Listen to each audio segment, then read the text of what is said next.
I'm just checking. Yes, we can see it. Yeah. Okay, great. Now And it's I will perfect. check the sound of the computer. There is something I want to show you. Can you hear the sounds? Sounds no. This one? No. Okay, I will check from YouTube, but this is not clear. Okay, Okay. I'm checking again.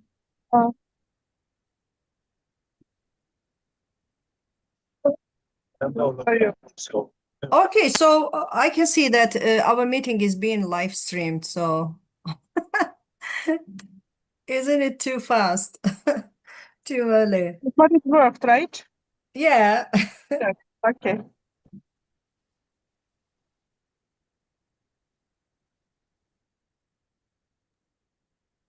Switching off my microphone so that not to interrupt you with my background noise. Mhm. Okay.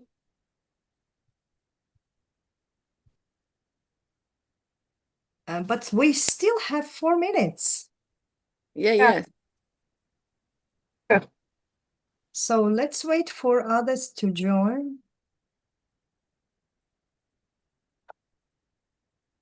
People are joining. Can you hear the YouTube thing? No, Okay. unfortunately, no. All right, I'm changing. Now? No? Nothing. I guess in the sharing, you have to click in the box. Like Maybe I forgot that. Yeah, optimize voice, something actually, like that. it's Yeah. been a while since I last used Zoom. You are right. I didn't do it. You know, we used to do it a lot in the past when there is pandemic. Okay, let me share that again. Yes, definitely. You are right. Okay, I'm checking it again. Wonderful, wonderful. Yeah. Yeah. Done. Okay. It- All right. Now I'm just stopping sharing. Yes. Everything is okay from my side. Yes, before we start, just a quick reminder for the audience. Please keep your microphones muted, and you will have a Q&A section at the end, so where you can ask all of your questions. But till then, let's be just a little bit quiet and let our keynote speaker, share her ideas. Okay?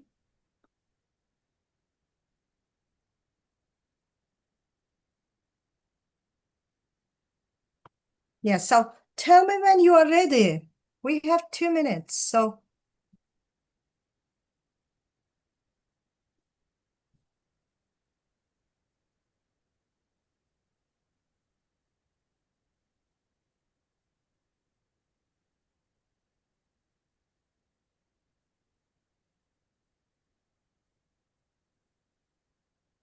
Should I start?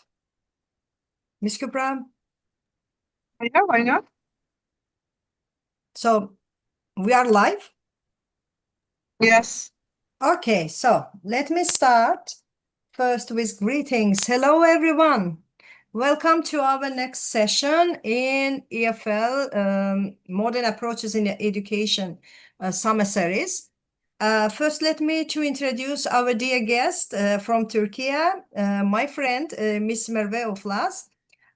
She completed her BA in English Language Education at Marmara University in 1998. Since then, she has been actively involved in English education and has taken on various roles such as a teacher, educational consultant, materials developer, education blogger, teacher trainer, head of department, learning and teaching advisor, education manager, and international exams manager.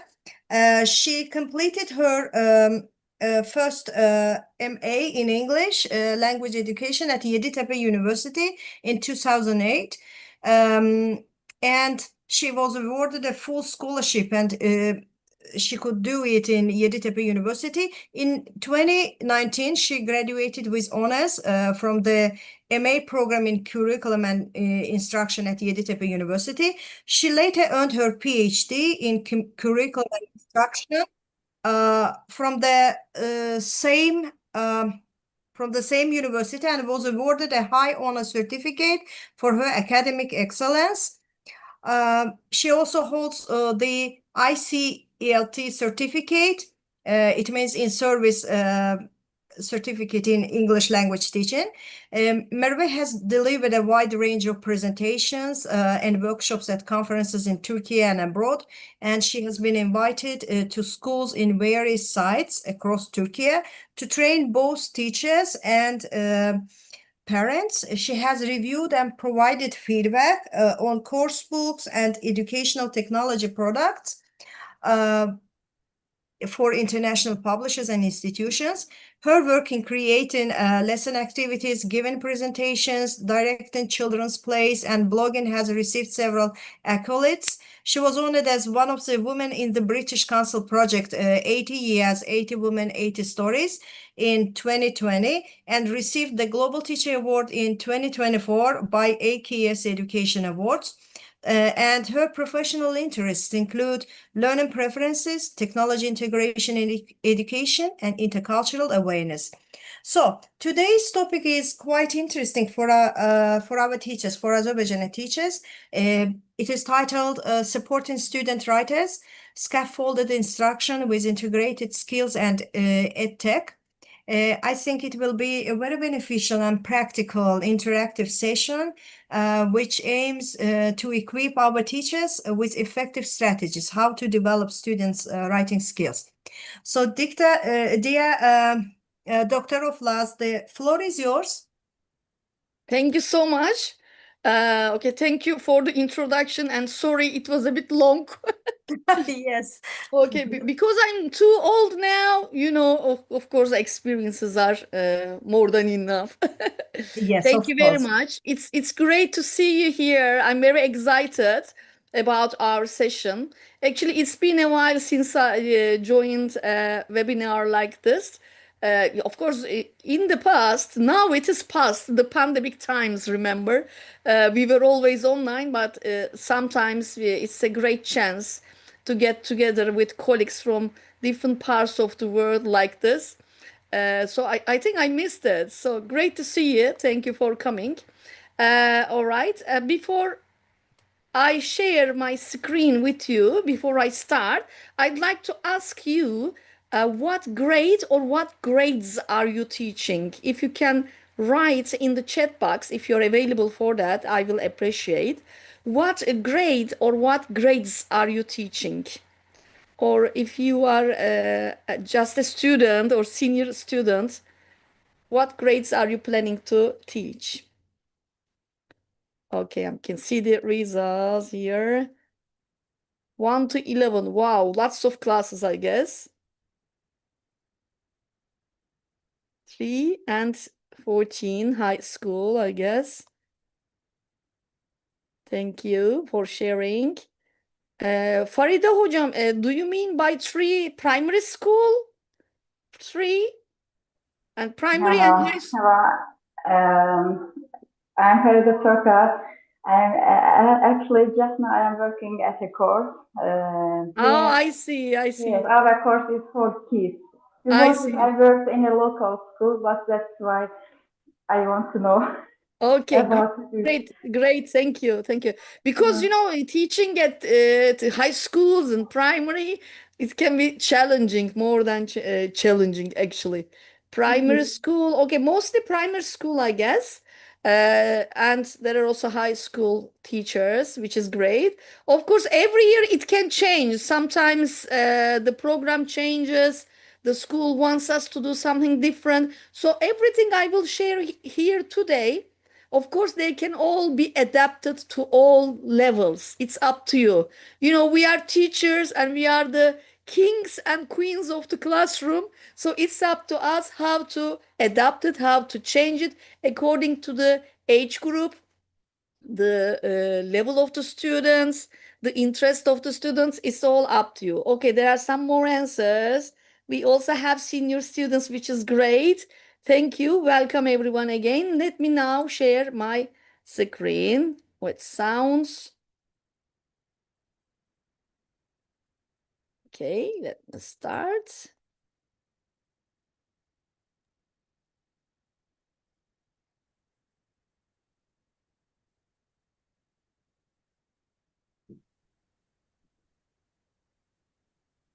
Yeah, perfect. Okay. I'm also introduced by Shalala, but I'd like to start with the materials developing thing. Okay, I said, oh, I am a materials developer, but I think we are all are because we are teachers. We always create materials for our classrooms. We prepare questions. It's something like a daily task for us, actually. So here in this session, I will share ideas related with that as well. Of course, in today's modern world, it's very difficult to create something for each and every lesson. So, and AI is in our lives. So we are going to talk about how to create materials or how to help our students writing skills, how to help them to improve in a practical way. Because as teachers, our time is precious. Our students' time is precious. So we are going to talk about practical ideas, hopefully. And we are going to focus on how to equip teachers with strategies to develop the students' writing skills effectively. And we will try to highlight the importance of pre-writing stages to improve ID organization. And through all these activities, I'm going to try to show you how to integrate skills, of course, because in the past we used to maybe young teachers will not know, but I started teaching in 1998. But we used to separate all the skills, and we used to have different materials for all skills. But actually, when you look at all those things, it's something like unrealistic because in daily life we are speaking, and while we are speaking, we are listening. We are reading, we are writing, so everything is integrated. So why not trying it in our classrooms? We are also going to talk about some digital tools, the very practical ones related with writing, actually. And of course, some ideas to build confident and motivated writers. Because when it comes to writing, all students in all countries, they are usually the same. Oh, teacher, I can't write. I don't know what to write. So hopefully we are going to talk about those ones as well. Okay, if you can connect to this website, menti.com, for our question over here, and write this code 59284715 and enter your answers so we can see all the answers together. It may be difficult on your phone, but you can open a different browser. I will appreciate if you can. Menti.com, and you can enter this code. What are the biggest challenges you face when teaching writing in your classes? I'm also connecting from my phone to see if everything is okay. You can write short answers. Please don't hesitate. We are just sharing our ideas together as colleagues here. Feel comfortable to share all the problems, all the challenges. Don't hesitate.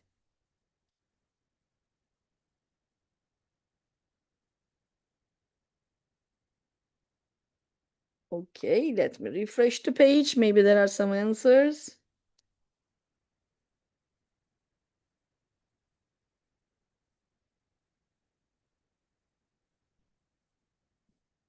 Okay, can you connect to the website?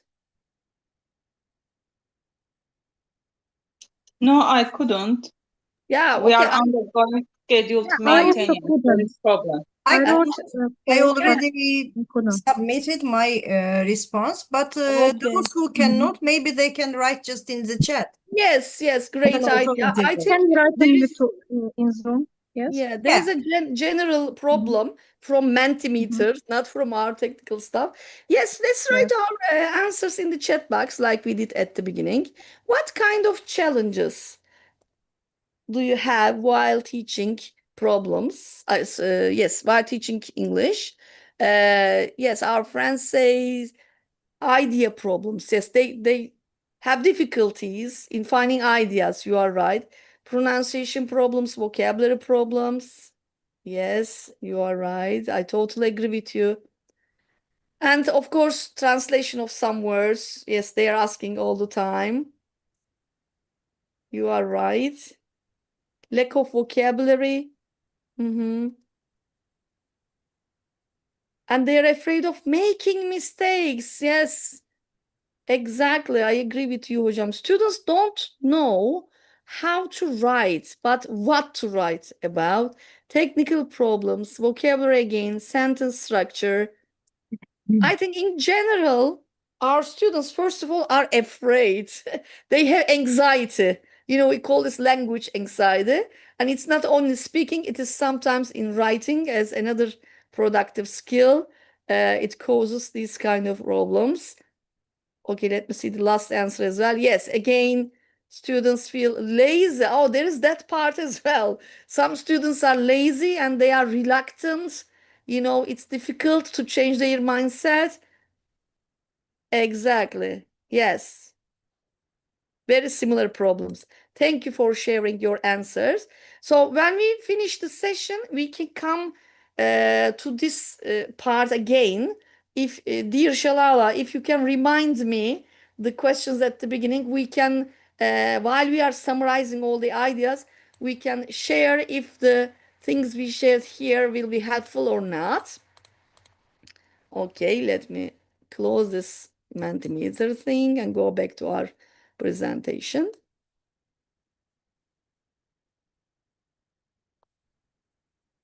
Thank you again.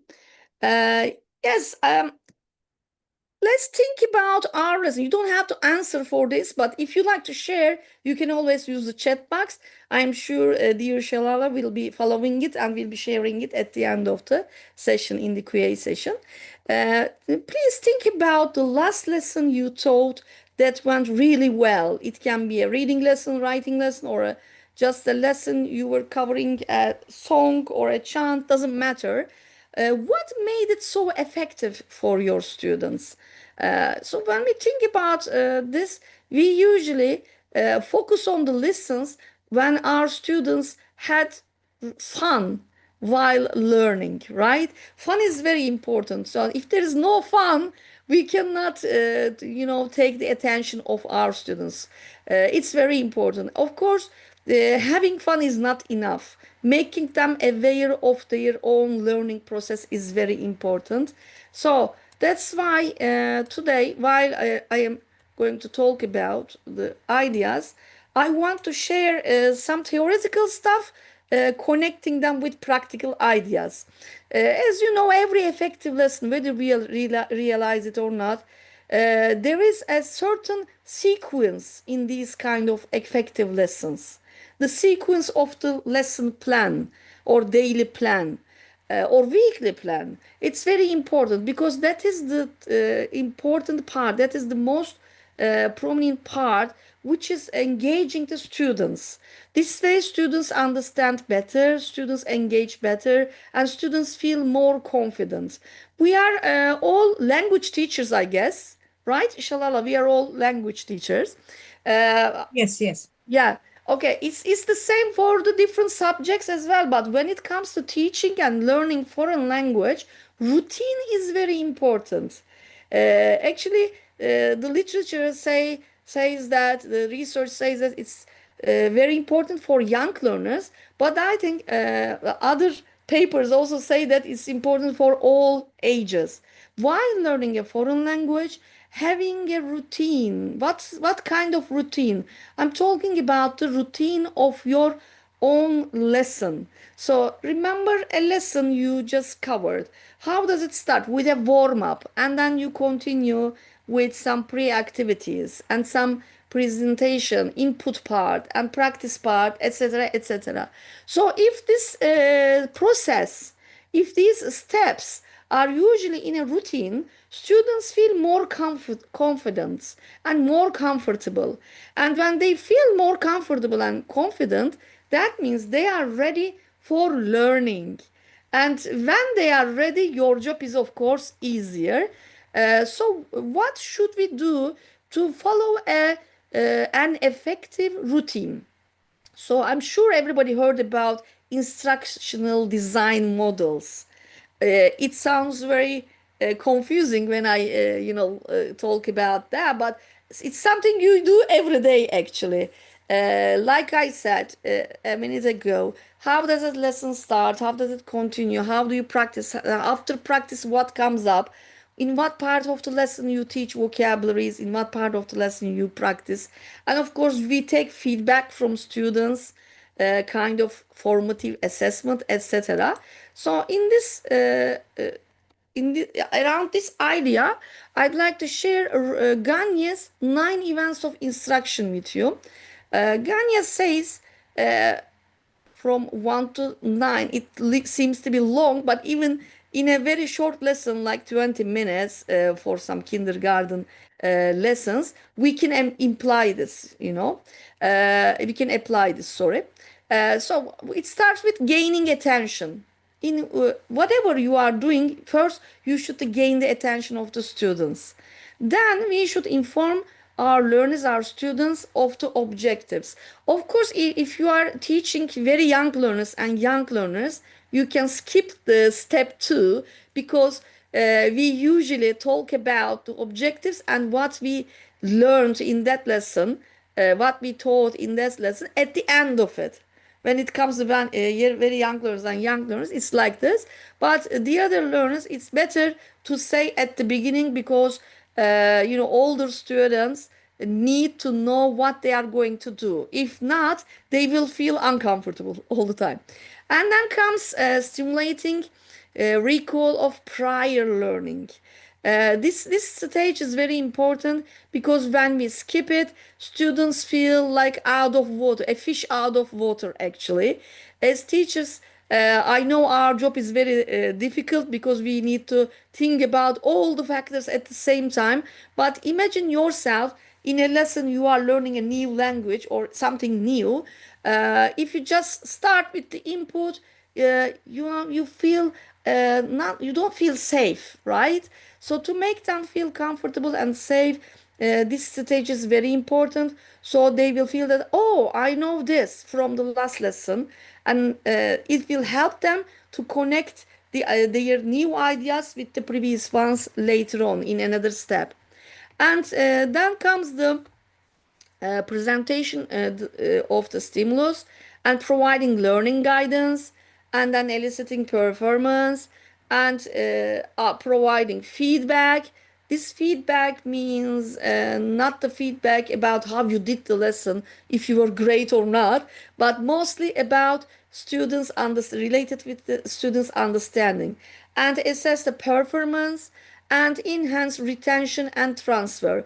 We usually skip step 8 and 9, but I think they are again very important, and they should take place in all lessons, at least every day, because sometimes we teach 2 lessons in one day in the same class with the same group. So why do we skip these steps? Because as teachers we think that, oh, assessing. So when comes the assessing? When there is a quiz, when there is an exam. We don't think that all the questions, all the activities, digital tools we are using in the classroom, they are just for practice, we think. But actually they are helping us to assess their performance related with that specific lesson. So please always remember to do that. And while you are doing it, I'm sure you are doing it, but try to focus on what they can do and what parts of the lesson they are having challenges. So these steps are very important, as I said. How can we connect these with our daily plan? So these are some ideas I found. I'm sure you will find more and more different things. So with step 1, of course, as you can guess, the warm-up activity, just like we did today here. And informing learners of objectives part, tell the students what they will achieve by the end. But remember, not young learners, right? The students older than them. Stimulate recall of prior knowledge. So quick recap or quick brainstorming. We usually ask the students, okay, what do you know about this? What do you know about that? And we write the answers on the board. Present the content, main teaching explanation segment. Providing learning guidance, giving tips, models or demonstrations, and sometimes we are teaching strategies as well. And six is the eliciting performance part is usually related with the practice part. How students apply learning through tasks. And we already talked about assessment, feedback, and the last step. I'm sure we can do it effectively. And I am sure you are all trying all these steps in your lessons, but not together, maybe not in the same order. Why do we suggest this routine, this same sequence? Like I said, for students to feel more comfortable, they are ready and they know what is coming up after that step, and they are more confident in that way. And routines help students feel connected. They are in the activity. They feel like a part of what you are doing. They are in their own learning process, and they take the whole responsibility for it. So that's why we suggest all teachers to decide about an instructional design and follow it in all lessons. Actually, some institutions, because of the accreditational process, they already have, as a department or as a school, they already have an instructional design model they are using. But if your institution doesn't have something like that, you can search. There are more. Actually, today I just showed Ganye's instructions with you, but when you search, you will see there are more, and you will find the best that is fitting with your own teaching style. And you can even share this with your colleagues in your school. Okay, I'm going to share some in hands-on activities with you. These activities can be used for writing skills, but you can adapt them to other skills as well. The first activity I'm going to talk about is 1 minute. 1 minute activity. As you can understand, it takes only 1 minute. But after a while, after your students are used to the activity, you may try 2 minutes, 3 minutes, and you may make the activity more challenging. So what kind of activity is this? Students, like you said at the beginning and shared in the chat box, usually have difficulties in finding ideas, and they say, oh, I don't know what to write. So we should show them that they are already able to do it. So this activity will help them. We will tell them to write vocabularies or ideas. You can do it in different groups, in different times, actually. Let's talk about vocabulary first. You have a task and you have a team. You have writing task, you have a team. For example, you are going to make the students to write about their daily routine. Before starting, you are brainstorming, but instead of asking the whole class and taking the answers and writing them on the board, you tell them, think about all the daily routines you have in your own life and write down. The person who writes the most daily routines will be the winner. You can do it as a group work as well, of course. So at the end, they will have a long list. And after a while, maybe you can make it for other kind of activities. For example, again, you are making them write a paragraph or an essay. You can tell them the topic, and you can tell what kind of ideas or what kind of things they can write about. In 2 minutes, 3 minutes, you can change the time. 1 minute is challenging. So this way, the students will not stop and think, because when they stop and think, they have difficulties. They want to write, they want to find the best idea, the perfect idea, but we want our students to use their creativity. So sometimes free writing like this will be helpful, and in the next step or in the next lesson, they will be finding ideas more easily. This will help them. Another activity looks like a young learner activity, but I even use it with adults, even with teachers in sessions. It's called clap, clap, clap. By the way, I labeled all these activities myself. It's up to you to change the titles. Here you draw a chart and you put numbers in the cells, in the boxes, and you write new vocabularies related with your theme, related with your writing topic. Today I use the vocabularies related with student-centered classroom actually, because our aim is to create a classroom like that, so our students will be engaged in the activities all the time. So that's why I chose content, process, product, environment, learning profile, and interest, because our lessons should be prepared accordingly to make student-centered. So how do we start the activity? We tell the students that we are going to tell a word from the chart, and we want them to clap looking at the number. For example, if I say process, they have to clap twice. Process like this. Okay, we can try it if you like. Can you please mute your microphones so we can try, if you are available, of course. Mute your microphones. So I will tell the word and you will clap looking at the number. Okay, let's try with the easy one. Content. But of course, as a group, we should do it at the same time. All right? Okay, I'm saying again. Product. Yes, very good. Environment. Interest. Okay, so in the classroom, when students do this, it's really fun. They are looking at each other. They want to do it at the same time, and if it's not at the same time, you tell them to do it again. So your classroom is in one spirit at that moment. Actually, the rhythm there helps them to think together, to work together. And even the sleeping ones, especially the high school students, they wake, oh, what is happening? Everybody's clapping. And then, of course, here, our aim is not related with the meaning of the vocabulary. They already know this vocabulary because you are in the writing lesson. That means you already taught those vocabularies. So we are focusing on actually making them aware, making them recognize, helping them to use those in their paragraphs or essays later on.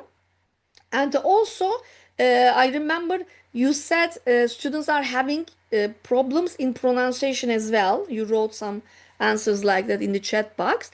Here in this activity, students actually are not talking, are not writing, but they are following you. They are listening. They are hearing the correct pronunciation, and somehow they are in the activity.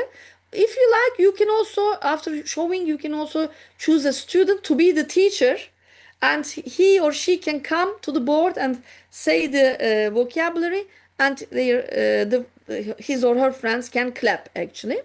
Or you can use it vice versa. You can tell the number, you can clap the number, and they can say the vocabulary. This way, they will be repeating. This can be done after the input part, actually. Of course, after clapping activity, you can then, all right, with these words, I want you to write this paragraph under this topic. So that part will be easier for students. Okay, another activity I will share is traditional one, actually. Anybody who has an idea about secretary runner game? Secretary runner. Is it kind of running dictation? Yes, exactly. Again, the labels can change, so running dictation. Sometimes students need to move, even the high school ones.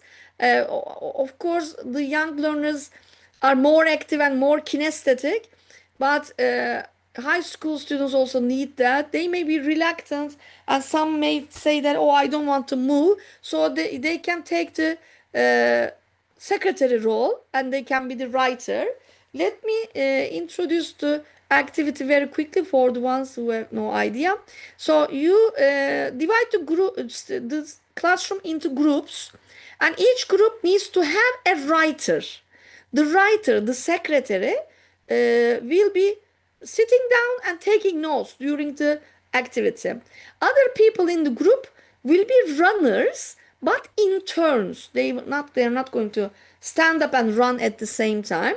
For this activity, you can choose some vocabularies or some sentences related with the age group and level and the theme of the lesson. Put those vocabularies or sentences or maybe phrases around the class or even outside the class by the corridor. But if you use the corridor, don't forget to inform your administrators or head of department, because sometimes it is a big chaos. So when you say start, students in turns stand up, the runners in turn stand up, run to the cards with words, phrases, and sentences, read, and comes back and tells the writer to write. Of course, while they are doing it, if there are sentences actually, they always forget. So if they forget, they should go back, read, and come back again. Of course, during this activity, it's not allowed to use phones. But I guess, like Turkey, you're not accepting mobile phones in the classroom, right? Yeah, okay. So if you try it with older students, university or teachers like us in the future, tell them not to use their phones or take the photos of the sentences. So the group which finishes the activity with the correct words is the winner, of course. When you first think about an activity like this, you may think, oh, why are we doing this? It's not related with my lesson and it will take all my time. But actually, it is helping you to gain time because the vocabularies, the phrases, and the sentences you take are all related with what you are going to do or with what you have already done. You can also use it as a wrap up. So it's actually helping you. And while you are doing it, you can also use music to make it more fun. Another activity is called mobile handouts. So you prepared handouts nearly in all lessons, I am sure. Grammar handouts, vocabulary handouts, reading handouts, writing handouts. But this handout is different from the traditional ones. Or the questions or the tasks you are going to use are separated one by one in each paper. So on one paper, there is only one question or one task. So if you have 20 questions, you have 20 papers. So if for this activity, if you are using it for the first time in your class, I strongly recommend to have a pair work. It's the same for all activities. Pair work and group work is very helpful, especially if it is the first time with your students, so they can do it together. But later, in a later time, in another lesson, they may be doing it individually as well. So each pair or each group has one paper and there is a task on it. Since we are talking about a writing task, you can put questions and tasks related with them. This can be a pre-task or while, doesn't matter. Maybe there are pictures you showed on the board and your students are going to write a picture story or a paragraph related with a specific topic, doesn't matter. So after you give the time, of course, each handout should have a time like 2 minutes, for example. At the end of the 2 minutes, the students should give the papers to the group on their right or left. So this will continue until all the handouts finish for all groups. Of course, they are not writing their answers on the handouts, but on their group paper or on their notebooks. So this is actually not a new thing, but we are turning a very traditional way into a more fun way while swapping the papers. The handouts are mobile here. Another one is station activity.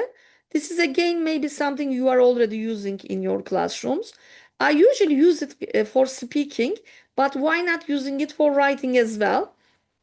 Stations are helping students to work together again. They collaborate, they communicate, and that like all the other activities we talked about, they make the learning process more meaningful. And when something is more meaningful, the things you learned are not temporary. They are in your long-term memory. So here in this activity, you decide about the topics or the questions or pictures, whatever you are going to talk about or whatever you are going to assign. Let's say that there is an activity, writing activity, like the ones in the Cambridge exams. We were talking about this with Shalala while we were discussing about today's topic. Let's say there is a picture writing activity. There are 4 pictures. This is a speaking part in Cambridge exams, but we can turn it into a writing one. And the students need to write a little paragraph related with those pictures. So instead of sentences or phrases, you can put pictures all around the classroom. I know 4 pictures will be not enough, so you can make 2 sets of 4 pictures.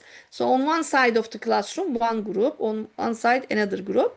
So students are visiting the pictures, the stations actually, and they are talking about the picture and writing one sentence under the picture. But you need to keep the time, like 1 minute, 2 minutes again.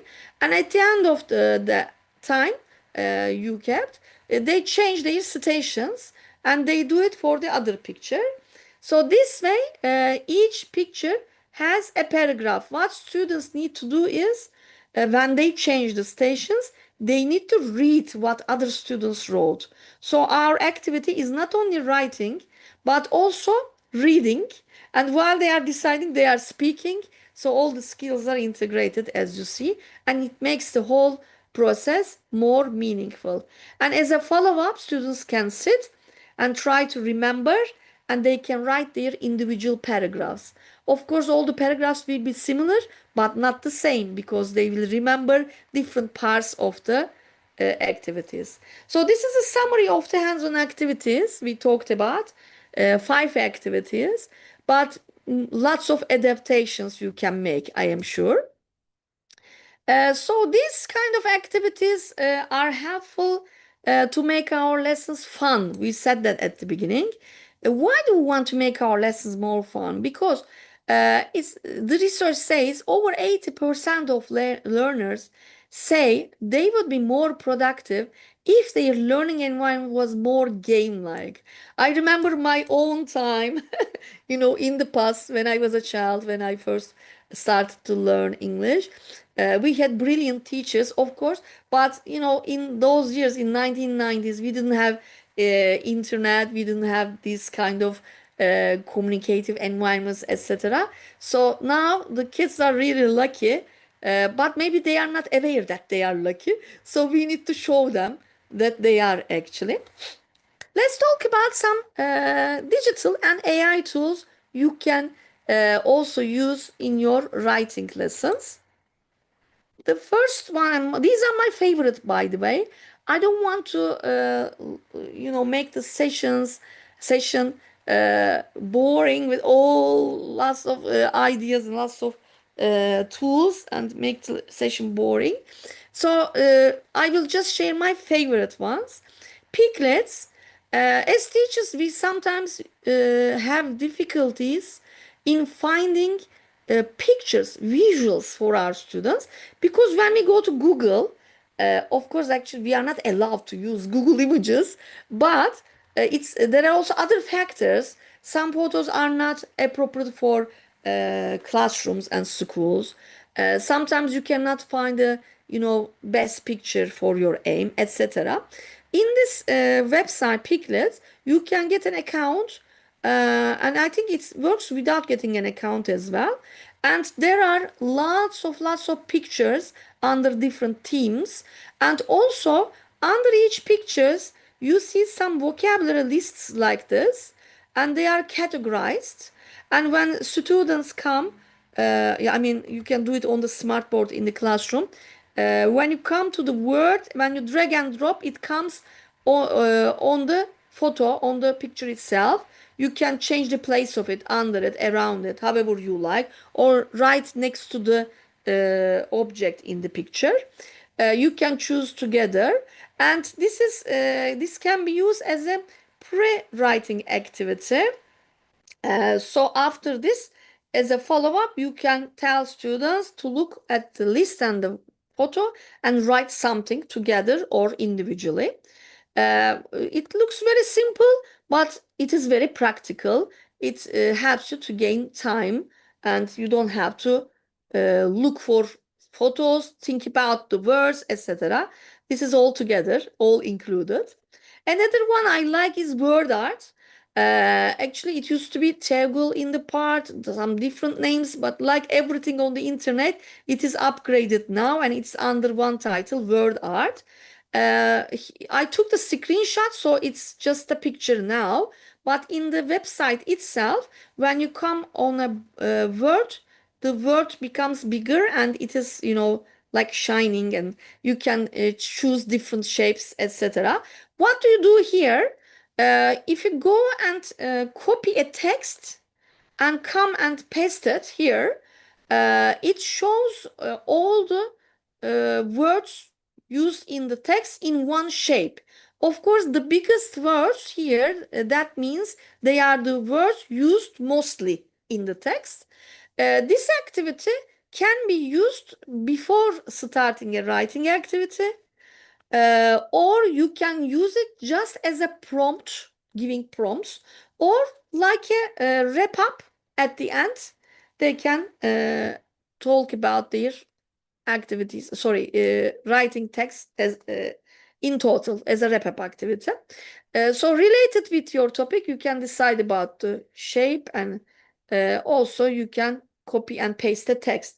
If you don't have a text, if you don't have a reading text, or if you don't have a story, you can just enter the words yourself manually. That will also help you to create your word art. Another one, and this is my favorite. I wrote my first thesis, MA thesis, on Padlet actually. So I am in love with this. The first time it came up on internet, it used to be called as Volvisher, and then the name changed, and now even AI is in Padlet. Padlets, I'm sure you use them and you are aware of, you are familiar with this digital tool. Padlet is an online canvas. It's like a bulletin board. It's as big as you want to use, actually. You can use it for different purposes. Actually, at the beginning of the year, I opened a Padlet as a class Padlet, share all kinds of activities under titles, like lesson notes, songs, YouTube videos. There are titles I put, and I share all the links under them. You can use it to announce things. You can open a different Padlet called announcements, reminders, and link it with your class Padlet. You can help the students brainstorm with the help of Padlet. Again, after you use a Padlet, an activity on Padlet, you always put those links in your class Padlet, so they always know where their in-class activity is, and revise if they like after the lesson or when they go home. How can you use it for writing? So Padlet has a really nice feature when you put the title and the task, and when you give the students the link, they can write at the same time, and you can see them typing actually, not like a OneDrive file, but at the top, like a WhatsApp message, it says blah blah is typing, blah blah is typing. But since in our classrooms we are not allowing students to use mobile phones, etc., this can be used as homework, or you can directly use it in the classroom. Students can come up and write. And if you are going to use it as a task, homework, or a project, it's very easy to use it. Students can write their own task, create a Padlet with visuals and everything.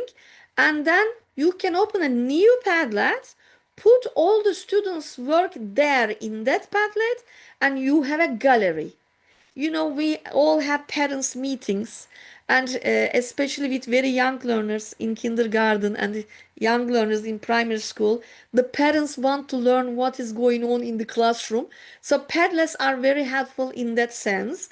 You can just send the link or the QR code of that link with a small photocopied paper. They can reach the gallery of the projects.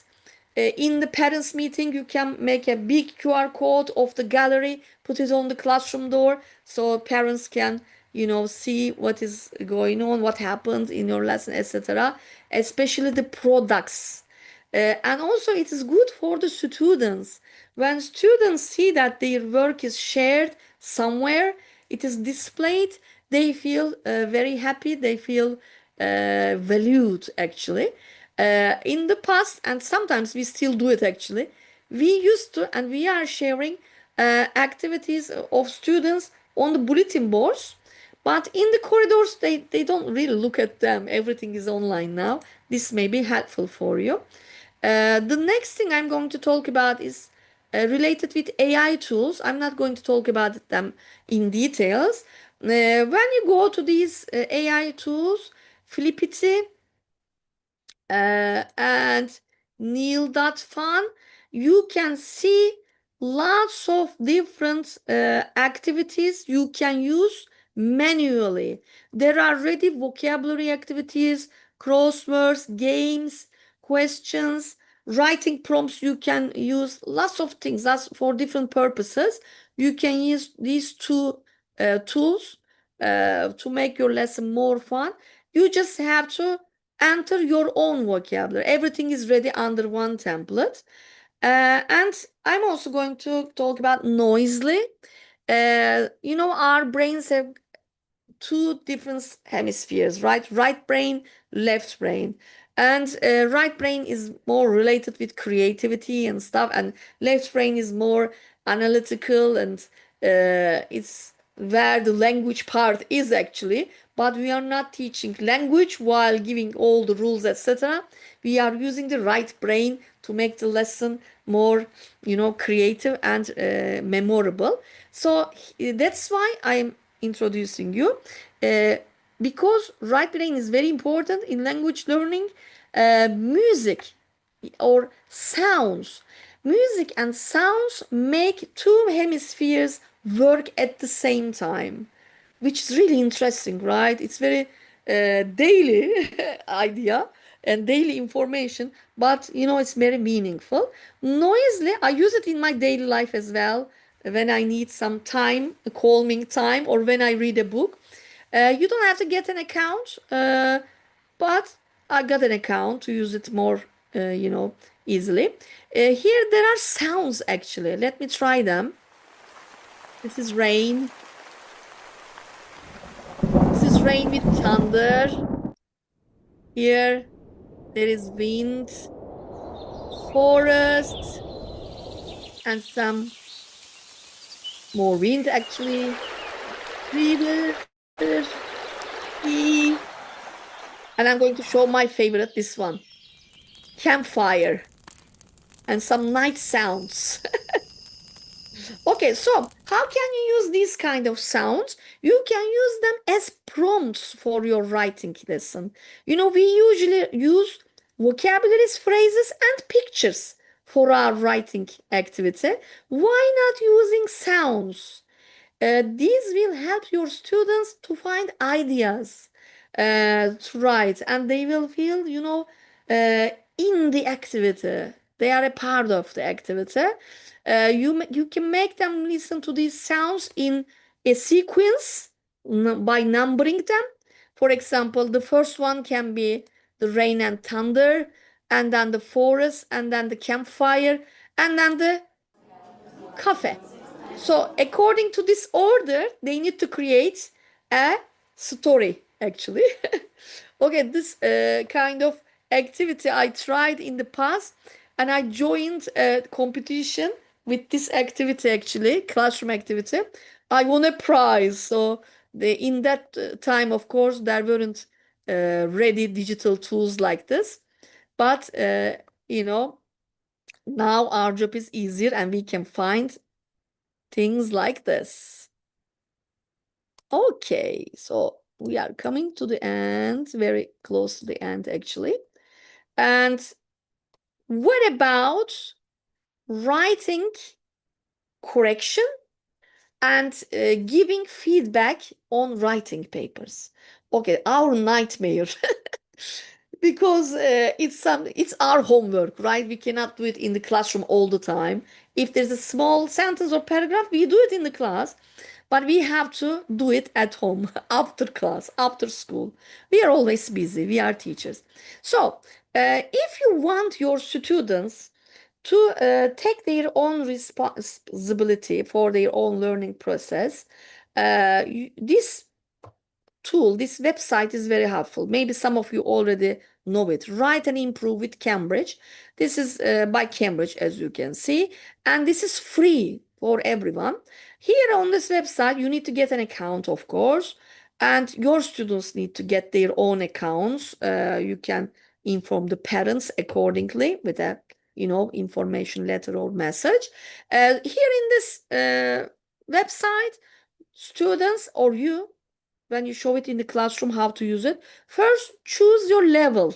I just took the screenshot of the activity itself, but on the left side, when you go, you will see there are levels. There is even some IELTS activities for yourself or for your private lessons, etc. So when you choose the correct level, the system gives you lots of activities like this one. This is an email about a good restaurant. Here it gives the instruction, and there is a box where you should your students should write the text itself, and then they just click on check, and the system is checking it. There is AI in it, of course, but it's not like ChatGPT or Copilot or another AI pilot. It uses color codes, it underlines, and it shows the students' mistakes. So this is like process writing activities we do in the classroom. Students look at those color codes and notes mistakes, and they can come and change their paragraphs or text to make it better.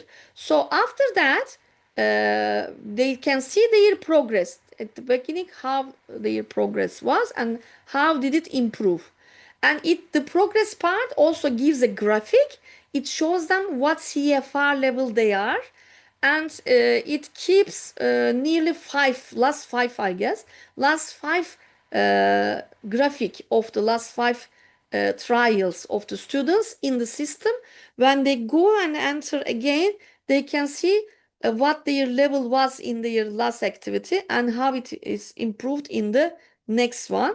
This is a great tool. It's a life-saving tool for all teachers. We can even use it in the classroom. If you don't want them to use and struggle with at home, use it in the classroom, write a text together with the whole class, click on check, but don't correct the mistakes. Write it with the mistakes. Tell them you are not correcting, you will be correcting it at the end. And so they can see their mistakes and correct together with the students at the end. In another lesson later on, you can try the activity with them again, and maybe assign a homework when when you feel that they are ready to try it on their own. I have an article related with that, and my professors, I wrote it with my professors, the effects of technology integrated writing lessons with CIPP model of evaluation. I use this Write and Improve in this classroom application. You can have a look at it later on if you like. And my last three digital tools are AI tools, Defeat for Teachers, Gimli, Course Creator, and Write the World. These AI tools give you a lesson plan with all the activities, starting from warm up to the wrap up, assessment, related YouTube links, related worksheet, everything in 1 second. You just need to enter your prompt and what you really want. It gives you all the activities and everything editable in an editable version, and they are life-saving ones. Again, I love them very much. My favorite is in the middle, actually, Schemely. You can use it if you like. And this is the picture summary of all the digital tools we talked about.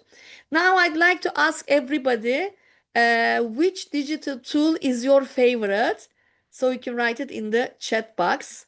I will write mine. Padlet, of course, like I said, I am in love with this. Mine is Padlet. Which one is your favorite? Okay, write and improve. Oh, of course, it saves your life. Word that, oh, Noisely, of course. It's difficult to decide about the favorite. Noisely is great as well. Padlet, Word Art, thank you. Thank you very much for the answers. I think everybody likes Noisely and Padlet. Padlet lovers, yay! Okay, thank you very much. So, yes, we talked about lots of ideas, lots of tools. Learning is the process whereby knowledge is creating through the transformation of experience. So that with all these activities, through all these activities, and remember we talked about instructional design models at the beginning, we are actually making our students experience things in the classroom, right? And by experience, they are learning. This is the real learning process, actually. And don't forget, I'm sure you already know, but this, actually, there is a big evidence that you are here on a Saturday at this time, that you are accepting the changing role of the teachers and updating yourself all the time because you are here. And don't forget, you are the kings and queens of the classroom, and you can take the control of the instructional design, because it looks like theoretical, I know, but remember the beginning of our session. If there is no instructional design, if there is not a routine in your class, in your lesson, everything is meaningless, right? We should make it meaningful to have a smooth process. And last tips, let's avoid being the agent of the knowledge. This is something traditional. Let's step back and let them do the work. And let's forget about saying yes and no, because we are talking about writing skills here. There's no right or wrong. There's no correct or false. Let's make them make students feel valued and make them feel they can do it. So everything is valuable. Every little thing they do is valuable. Let's help them to be active. But by being active, we don't, of course, want them to jump around, but active in the lesson somehow. Let them discover, feed their creativity. Sometimes visuals are not enough. Use other things like the sounds and music we talked about. And of course, trust in your students. I know that as adults, we want to feel the control, right? You know, our cultures are very similar. Turkish, Azerbaijan, similar culture, right? Same culture. So we want to feel the control everywhere. Please let them discover they can do it. Believe in your students. So you can maintain actually their curiosity, their interest, their encouragement, confidence, involvement, empathy, and creativity. This way we can maintain it actually. Because meaningful learning is deeply understood, it is retained for a longer period. Remember, we talked about this. By giving meaningful tasks, by doing meaningful things in the classroom, we are helping them to put all the input into their long-term memories. So this is the end of the session. I know you are tired. Thank you very much for all your patience. Do you have any questions? There are lots of messages about the favorite tools I can see. Yes. Yes. Dear Dr. Floss, thank you so much for taking the time for sharing all those practical activities and all of those wonderful AI tools for writing with all of us. I'm really grateful to you. And yes, I asked our teachers if they have any questions they can come up with. So feel free, please. If you have a question, you can write in the chat box or you can unmute yourself and ask your question directly. Sure. So go ahead. Yeah, do we have any questions? Or do you have any concerns or anything to mention? Yes, Thank you. please. Lots of thank yous we have. Yes, Oh, thank you. Thank you very much. you are most welcome. Yeah. Thank you. Yeah, I think dear Shalala will be sharing the slides in PDF format. I can send it and she can share, no worries. Also, it is recorded and it will be uploaded on the channel. Yes, you can watch it later as well. Okay, thank you. Almost all the key areas are well covered. Thank you so much. Thank you. Okay, we have one question from my Yeah, okay, all right. How Great. does the peer feedback how can peer feedback help to improve? Writing Yes, skills, I yes, we guess. were talking about pair work and group work, etc. Actually, yeah, remember the station activity we talked about in that one, and in another one we were talking about reading and writing our answers together, etc. I think it was the mobile handout one. So peer feedback sounds something difficult, challenging we try in the classroom at the beginning. If you have never tried it, actually it's a process. It's something you can teach your students.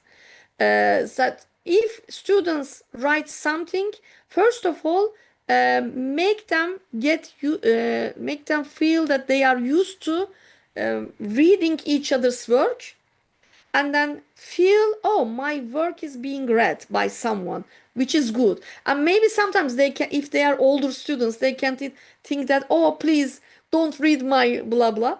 They can think vice versa. They may feel in panic, but tell them that this is very important in their learning process. And if they read each other's, if they check each other's work, if they work together in these kind of activities, they are connecting, actually they are communicating and collaborating, and they change their head in that activity. They are now in the role of the teacher while checking. So you can also tell them, okay, now you are the teacher of each other. Change the papers. Or while you are walking around, maybe you displayed all the work around the classroom. Check the uh, papers of your friends.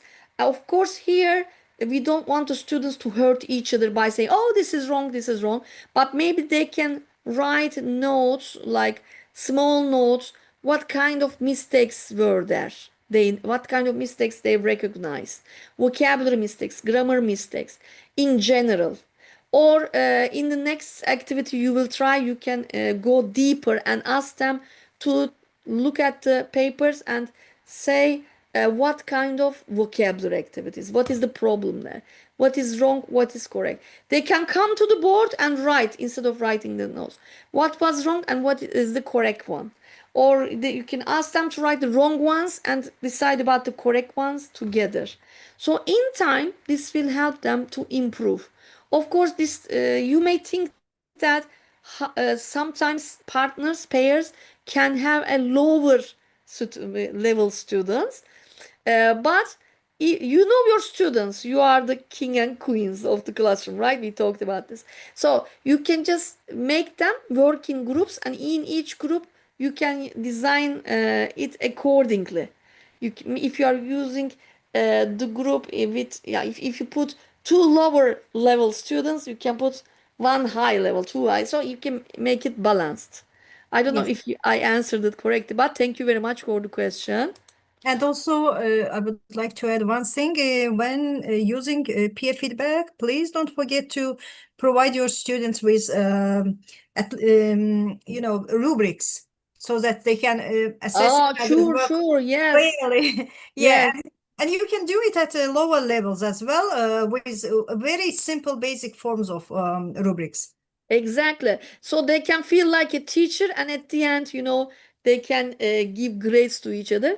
Or you can just create a paragraph with mistakes, not a paragraph from the class, so they will feel more comfortable and they don't feel bad about the grade, etc. Because they are really cruel to each other, young learners. They say something, oh, I give 0 to my friend. Yes. So maybe you can just give a sample paragraph with mistakes and grade it together, and they know how to use the rubric, and then they do it in the group themselves in another activity. Thank you very much, dear Shalala, for reminding it. Do you have any other questions? I checked, but I No, couldn't see. I can see that we have no questions. So I would like to thank you again for Thank you. taking your time, for sharing with us all of your ideas about the ways of improving writing skills. Thank you very much. It was a great pleasure for me. Thank you. Yeah, it was a great pleasure for us as well. For you have created a really positive learning environment for all of us. Thank you. You are sending out really positive vibes. Thank you so much. Thank you. Thank you very much. Shall we take a photo? Do you want Yes, a please, photo? please. Ama Please, could you if please you all of have, of you? course, an available atmosphere, you can Yeah. turn on your. You can open your camera. cameras, please, and we are going to take a group photo, please. Yes. A few more, please. So a big thank you from me, hearts. This is our big community of How nice. really, Very nice to meet you. yeah, educators who are really passionate about teaching and learning at Great. the same time. Great. So please, ladies, open your cameras so that we can take this wonderful group photo.